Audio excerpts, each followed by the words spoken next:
The road was quiet under the warm glow of the late afternoon sun as Governor Marcus Hayes, a tall, charismatic black man in his early 40s, cruised down the highway in his classic black sedan.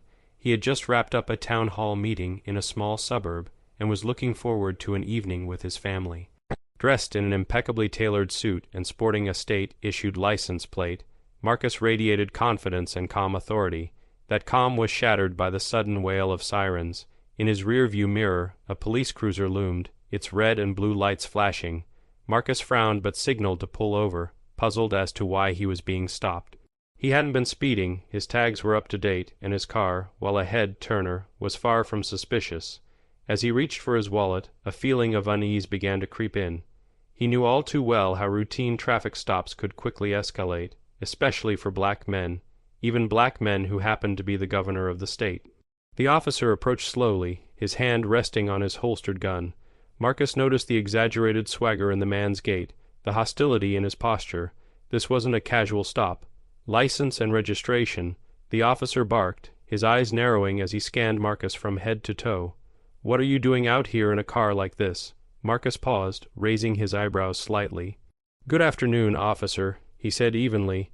"May I ask what the issue is?"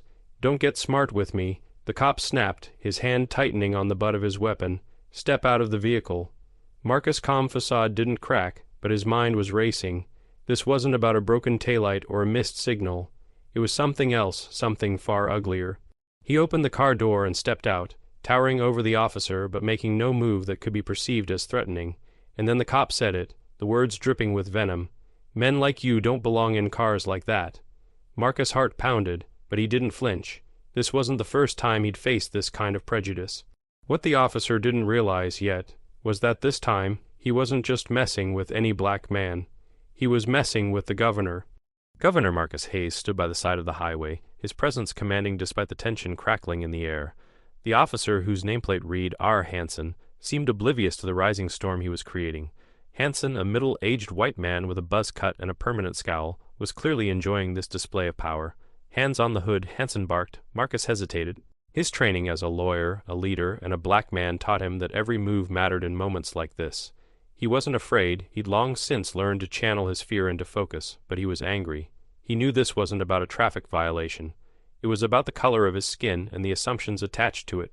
"Officer Hanson," Marcus said, his voice steady, "I'll cooperate fully, but I need to understand why you're asking me to step out of my vehicle. Am I being detained?" Hanson's lip curled as if the word detained was a challenge to his authority. "Don't start quoting the law to me," he sneered. "You think you're some big shot. You're out here driving a car like this, wearing that fancy suit. Probably stolen. Let's see if the registration matches your name." Marcus took a deep breath, the insult hanging in the air between them. The cop didn't recognize him, that much was obvious, but Marcus wasn't about to drop the bomb just yet. He wanted Hanson to dig himself deeper, to reveal the full extent of his prejudice. "Let me save you some trouble," Marcus replied. He pulled his wallet from his pocket, slow and deliberate, and handed over his driver's license and the registration papers. His state ID gleamed in the sunlight, but Hanson barely glanced at it. The cop snatched the documents and stormed back to his cruiser, muttering something under his breath. Marcus leaned against his car, his gaze steady. A few other cars sped by on the highway, their passengers glancing curiously at the scene. Marcus felt the weight of their stares but refused to be diminished by them. Minutes ticked by, and Marcus could see Hanson talking on the radio, his expression shifting from smug to confused. The officer looked at the license again, his brow furrowing. He said something into the radio, paused, then glanced back at Marcus with a mix of suspicion and irritation. When Hanson returned, his tone was sharp, but there was an edge of uncertainty to it. "You've got some nerve, don't you?" he said, "driving around like you own the place. Let me guess someone gave you this car." Marcus smiled faintly, his restraint remarkable in the face of such blatant disrespect. "Actually, I've had it for years," he said. "Hard work and dedication can do wonders, officer. You should try it sometime." Hanson's eyes flashed, and for a moment Marcus thought the officer might lose control. Instead, he stepped closer, his voice lowering to a menacing growl. "Watch yourself, boy. You're not as untouchable as you think you are." It was in that moment that Marcus knew Hanson wasn't just a bad cop. He was a man who thrived on power, and he hated the idea that someone like Marcus could ever have more of it than he did. But Hanson still didn't know who he was dealing with. Marcus decided it was time to show him. Marcus Hayes straightened his jacket, standing tall as Officer Hanson's glare bore into him. The officer's words echoed in his mind. "You're not as untouchable as you think you are." The audacity of it made Marcus almost laugh. If only Hanson realized how untouchable Marcus actually was. Still, Marcus knew better than to escalate the situation too quickly. He wasn't just a man standing on the side of the road. He was a governor, a symbol of leadership and dignity. Hanson, however, was treating him like he was a criminal, a man who had no business behind the wheel of a luxury car. "Officer," Marcus said calmly, his voice steady but firm, "I've complied with your requests. You've seen my license and registration. So are we done here?" Hanson smirked, his hand still resting on his holstered weapon. "We'll be done when I say we're done." He took a step closer, his eyes narrowing. "What kind of work do you do to afford a car like this? Bet you're one of those guys who found a loophole or got lucky with a handout." Marcus raised an eyebrow. He wanted to correct the officer right then and there, to remind him that he wasn't lucky, he was qualified. But Marcus knew that exposing the truth too early wouldn't teach Hanson the lesson he so desperately needed to learn. Instead, Marcus tilted his head, playing along. "Why don't you tell me what kind of work you think I do?" Hanson scoffed. "Drug dealer, maybe, or one of those scam artists. I see it all the time, guys like you, flashing cash they didn't earn." Marcus fought to keep his expression neutral, though his jaw tightened for just a moment. Hanson's words were vile, but they weren't new. He'd heard them before, in boardrooms and backrooms, from people who couldn't accept that a black man could be as successful, or more so, than they were. "I see," Marcus said, crossing his arms. "So, based on nothing but my appearance, you've already decided who I am and how I got here. That's an interesting perspective, Officer Hanson." The sarcasm wasn't lost on Hanson, who stepped even closer, invading Marcus' personal space. "You've got a smart mouth, don't you?" he sneered. "Might want to tone it down before you end up in a jail cell tonight." For the first time, Marcus felt a flicker of real anger. This wasn't just about disrespect, it was about power. Hanson didn't know who Marcus was because he didn't want to know. To Hanson, Marcus was just another black man, another target for his unchecked authority. "Is that how you handle all your stops, officer?" Marcus asked, his voice calm but pointed. With baseless accusations and veiled threats, Hanson chuckled darkly. "Like I said, you're not as untouchable as you think. Guys like you slip up eventually, and when you do, I'll be there." Marcus could see it now, the deeply ingrained prejudice, the desperate need to assert dominance. Hanson wasn't just playing a dangerous game, he was playing it with a blindfold on, and Marcus was about to show him just how outmatched he was. But first, Marcus wanted Hanson to take one more step, to fully reveal the ugliness lurking beneath his badge. Hanson pointed to the car. "Pop the trunk," he demanded. "Let's see what you're hiding back there." Marcus didn't move. "Do you have a warrant for that, officer?" Hanson's face turned red, his frustration boiling over. "I don't need a warrant when I've got probable cause," he spat. "And you, standing here in your fancy suit, pretending you're better than me, that's cause enough." Marcus' lips curved into a faint smile, one that wasn't entirely friendly. "Interesting interpretation of the law," he said. "But I'd suggest you tread carefully. You might be closer to slipping up than you think." Hanson sneered, mistaking Marcus' warning for defiance. He didn't realize that the balance of power was about to shift dramatically, and not in his favor. The tension between Marcus and Officer Hanson hung in the air, thick as a storm cloud.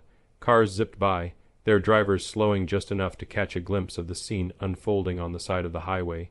Hanson, oblivious to the consequences of his actions, continued to assert his authority, mistaking Marcus' calm demeanor for submission. "I said pop the trunk," Hanson repeated, his voice harsher now. "Or are you refusing to comply?" Marcus stared at him, unblinking, his hands resting casually at his sides. "Officer, I know my rights. I have nothing to hide, but unless you have a warrant or legitimate probable cause, I won't be opening my trunk today." Hanson's nostrils flared. He wasn't used to being challenged, especially not by someone who looked like Marcus. He took a step forward, his body language aggressive, as if he were daring Marcus to escalate. "Listen, smart guy," Hanson growled. "You don't get to call the shots here. Out here, I'm the law. And if you don't start showing some respect, I'll—" "Do what?" Marcus interrupted, his voice cutting through Hanson's tirade like a blade. Arrest me for what, exactly, exercising my constitutional rights? Or is the real issue something you haven't said out loud yet? Hansen froze for a moment, caught off guard by Marcus' boldness. Then, as if doubling down on his authority, he reached for his radio. "You've got a big mouth, don't you? Maybe I should bring backup. I bet we'll find something if we look hard enough." Marcus' expression didn't change, but internally he was calculating. He could see where this was heading, and he knew he had the upper hand. Hansen might think he was in control, but every second of this interaction was exposing the officer for who he really was. "Call whoever you need to," Marcus said evenly, gesturing toward the cruiser. "In fact, I encourage it. The more witnesses, the better." Hansen hesitated, his radio halfway to his lips. Something in Marcus' tone gave him pause, but his ego wouldn't let him back down. He pressed the button, calling for another unit to join the scene. "Yeah, I've got a situation here," he said, his eyes never leaving Marcus. "Might need some backup." As Hansen waited for a response, Marcus reached into his jacket pocket, moving slowly to avoid triggering any overreaction. He pulled out a sleek phone and tapped the screen a few times. "What are you doing?" Hansen barked, his hand moving instinctively to his gun. Making a call, Marcus replied calmly, "If you can call for backup, so can I." The officer's brow furrowed, suspicion flashing across his face. "Who do you think you're calling? Your lawyer?" "Something like that," Marcus said, putting the phone to his ear. "Governor's office," he said smoothly after a brief pause. "This is Marcus Hayes. I'm currently detained on the side of Highway 84 by Officer R. Hansen. I need confirmation of my identity sent immediately, and send the press team a heads up. This might become a story." Hansen blinked, his mouth opening slightly in disbelief. "What did you just say?" he stammered, his bravado faltering for the first time. Marcus lowered the phone slightly, meeting Hansen's gaze with steely calm. "I said I'm the governor of this state, Officer Hansen, and you're about to find out what happens when you let prejudice blind you to the facts." Hansen's face turned a shade of red that bordered on purple. For a moment he looked as if he might deny it, might insist that Marcus was lying.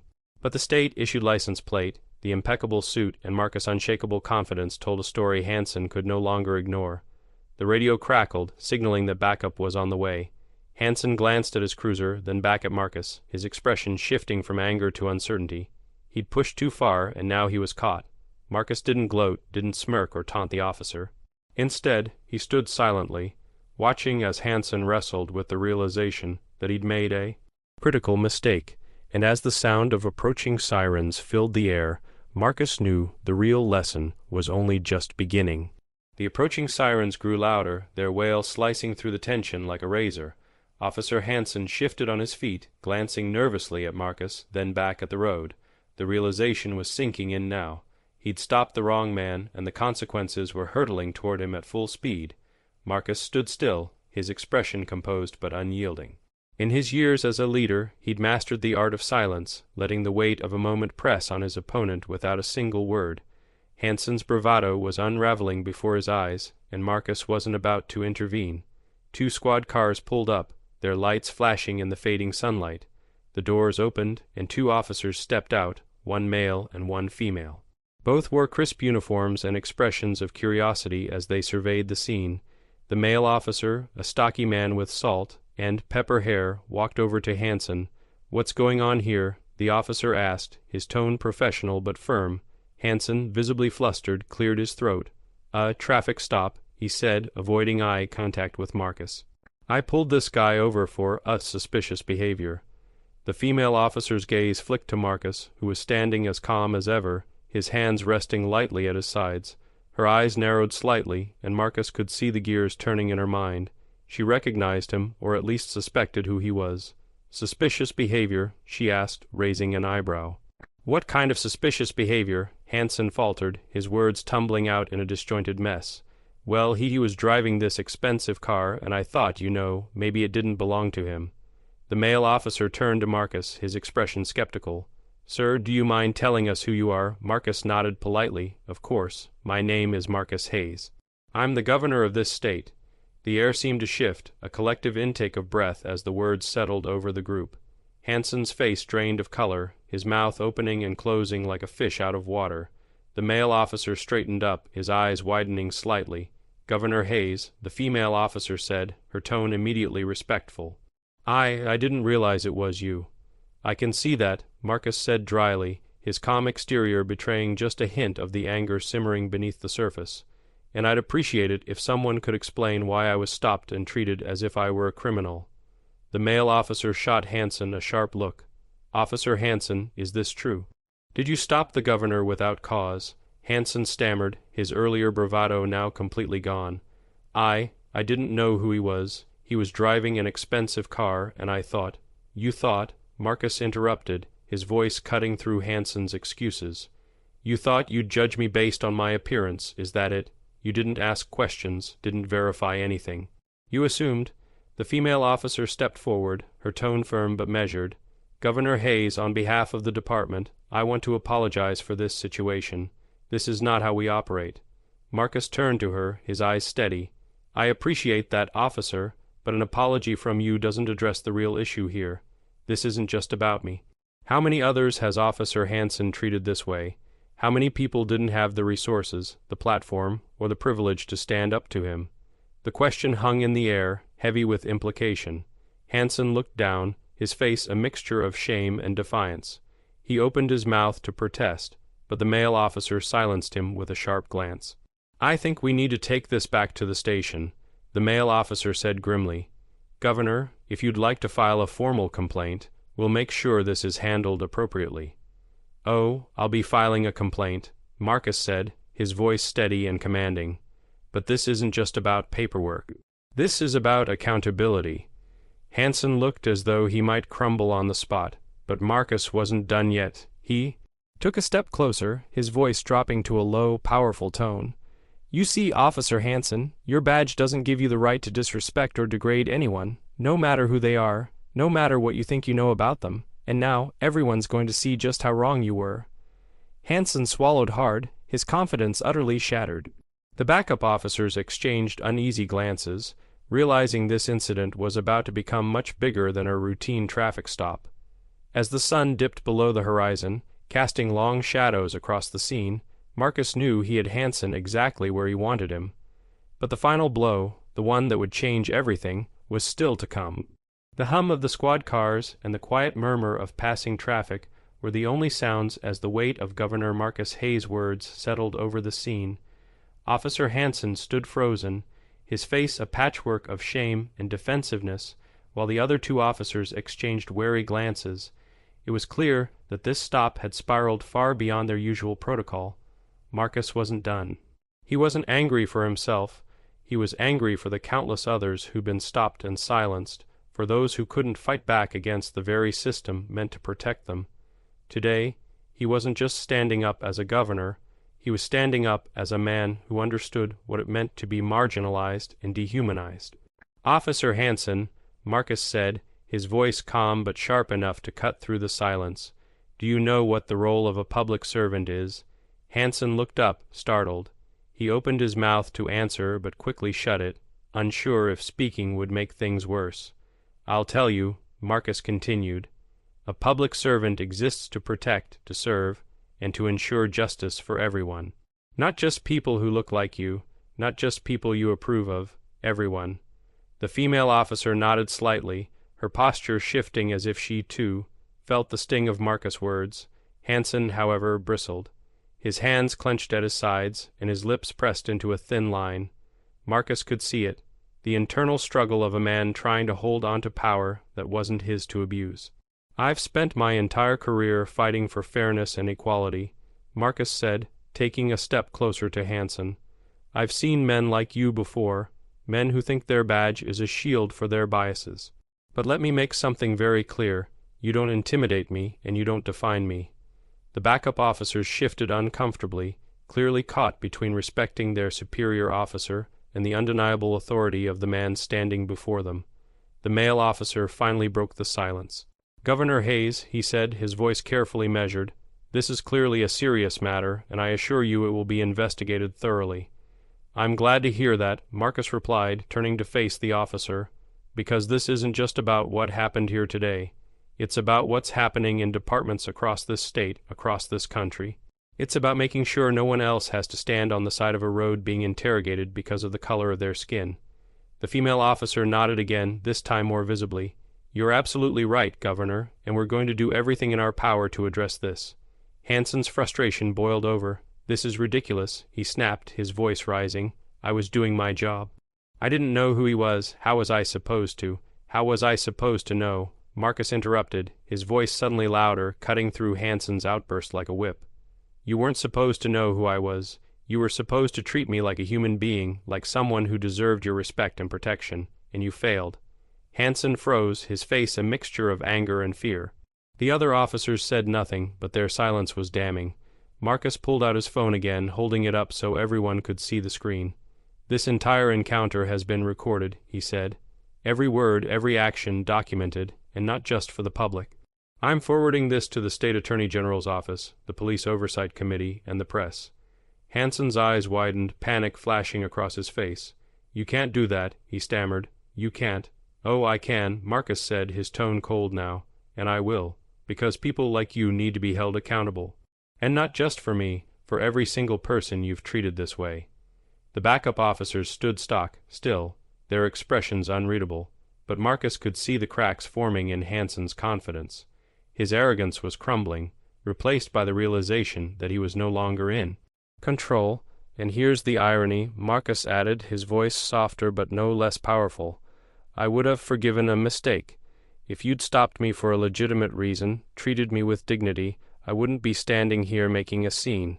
But you didn't stop me for a reason, did you? You stopped me because you saw a black man in a nice car and couldn't stand the idea that he belonged." Hanson's shoulders slumped, and for the first time he looked truly defeated, but Marcus wasn't finished yet. There was one more point to make, one more truth to reveal that would turn this encounter into a lesson Hanson, and anyone watching, would never forget. The silence following Marcus Hayes' words was deafening.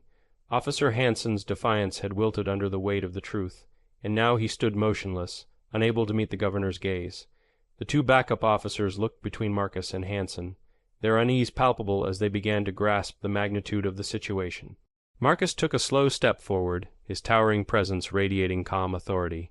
He wasn't just speaking to Hanson anymore, he was speaking to everyone who had ever wielded power irresponsibly, who had allowed their prejudice to dictate their actions. "Here's what you don't understand, Officer Hanson," Marcus began, his voice low but powerful. "Your actions today aren't just an embarrassment to you, they're a betrayal of the badge you wear. You represent more than yourself. You represent a promise to the people of this state, a promise to serve and protect without bias or discrimination." Hanson flinched, his shoulders tightening under the weight of Marcus' words. Marcus could see the cracks deepening, the officer's self-assured facade crumbling into something closer to shame. "I've been stopped before," Marcus continued, his voice steady, but his words cut like a scalpel. "When I was a teenager walking home from basketball practice, when I was in college, driving back to campus after visiting my mother. Even when I was an attorney, dressed like this, trying to explain to officers just like you that I had every right to be where I was." He paused, letting the weight of those moments hang in the air. Hanson's face was pale now, his earlier bravado replaced by a dawning realization of just how wrong he'd been. "But here's the thing, officer," Marcus said, leaning slightly closer. "I never let it stop me. Every time someone like you tried to make me feel small, I fought back. Not with anger, not with violence, but with persistence. I worked harder. I climbed higher. And now I'm standing here as the governor of this state, while you," he gestured toward Hanson's badge, "are stuck in the same small mindset that's been holding you back all your life." Hanson's lips trembled as if he wanted to respond, but Marcus didn't give him the chance. "You see, it's not me who's out of place here," Marcus said, straightening his tie with a deliberate gesture. "It's you.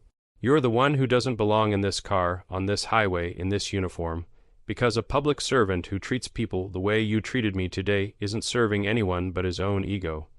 The female officer finally broke her silence, her voice quiet but firm. "Governor Hayes, I want to thank you for saying that. And I want you to know not all of us are like him." Marcus turned to her, his expression softening just slightly. "I believe that," he said, "but it's not enough for the good officers to quietly disapprove. It's your responsibility to hold each other accountable. Because if you don't, the trust between law enforcement and the people they serve will never heal." The male officer cleared his throat, stepping forward with a somber expression. "Governor, I assure you, this incident will be fully investigated, and Officer Hansen will face the consequences of his actions. Marcus nodded but didn't smile. I appreciate that. But this isn't just about consequences, it's about change. Make sure that what happened here today isn't swept under the rug. Use it to remind every officer in this state of their duty to treat everyone with dignity, regardless of who they think they are. Hansen, who had been silent throughout Marcus' speech, finally spoke, his voice barely above a whisper. I didn't mean to. To what? Marcus interrupted, his tone sharp again. You didn't mean to expose your prejudice, or you didn't mean to get caught. Either way, the damage is done. The question is, what are you going to do about it? Hansen's mouth opened, but no words came out. He looked down, his eyes fixed on the pavement as if searching for an answer he couldn't find.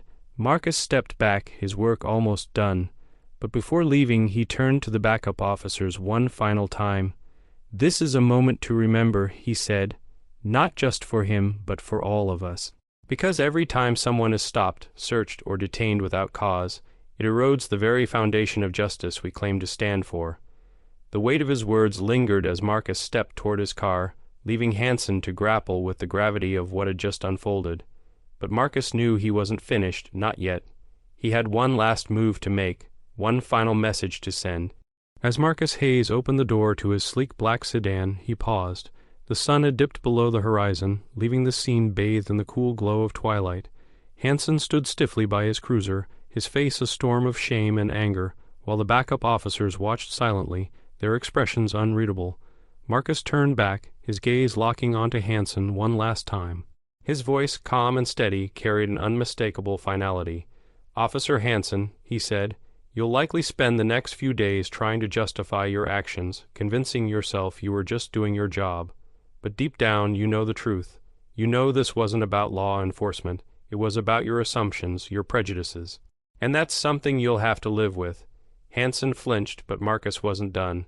This interaction is going to change your life, Marcus continued, his tone now almost surgical in its precision.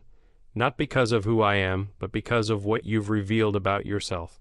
By the time I'm done with this, your actions today will serve as a textbook example of what policing should never look like. Your name will be in every briefing, every training session, every conversation about accountability. The female officer cleared her throat softly, her voice hesitant. Governor Hayes will make sure this is handled properly. I'm counting on that, Marcus said, giving her a curt nod. Because accountability isn't optional, it's necessary. Hansen, whose confidence had completely crumbled, stood frozen, unable to look Marcus in the eye. The silence was deafening, a heavy reminder of everything Hansen had lost in just a few short moments. The governor's calm, unrelenting dismantling of his authority had left him stripped of the very power he'd clung to. As Marcus stepped back into his car, his phone buzzed on the console. A text from his communications director lit up the screen. Video already trending. Media wants a comment. What should I say? Marcus smiled faintly and tapped out a reply. Say this is the start of a much bigger conversation. He started the engine, the low hum breaking the stillness, and pulled back onto the highway. Behind him, the police cars remained, their flashing lights a stark reminder of the events that had just unfolded. Marcus could see Hansen in his rear-view mirror, standing like a statue, his face a mixture of confusion, shame, and dawning self-awareness. By the time Marcus reached home, his phone was buzzing non-stop. The video he'd recorded during the encounter had gone viral, already amassing thousands of comments. People were outraged, inspired, and most importantly, energized. The hashtag #HashJusticeWithDignity was trending, and the calls for reform were growing louder by the second. The next day, the story was everywhere. News outlets dissected every second of the video. Civil rights organizations issued statements, and public pressure mounted on the police department to take immediate action. Hansen was placed on administrative leave pending an investigation, and the department announced plans for mandatory bias training for all officers statewide. But the real impact wasn't just in the headlines. Marcus received hundreds of messages from people across the country, sharing their own stories of injustice and thanking him for standing up, not just for himself, but for everyone who had ever been silenced. Sitting in his office that evening, Marcus reflected on the day. It wasn't the first time he'd faced prejudice, and it wouldn't be the last. But this time he'd turned a moment of injustice into a catalyst for change, and that, he realized, was the true power of resilience, not just surviving the storm, but using it to clear the way for something better. As he leaned back in his chair, his phone buzzed again. A notification from one of the news outlets caught his eye. Governor Hayes calls for statewide policing reform. It's time for change. Marcus smiled. Change wasn't easy, and it certainly wasn't fast. But today, on the side of that highway, it had taken a step forward. And that was just the beginning.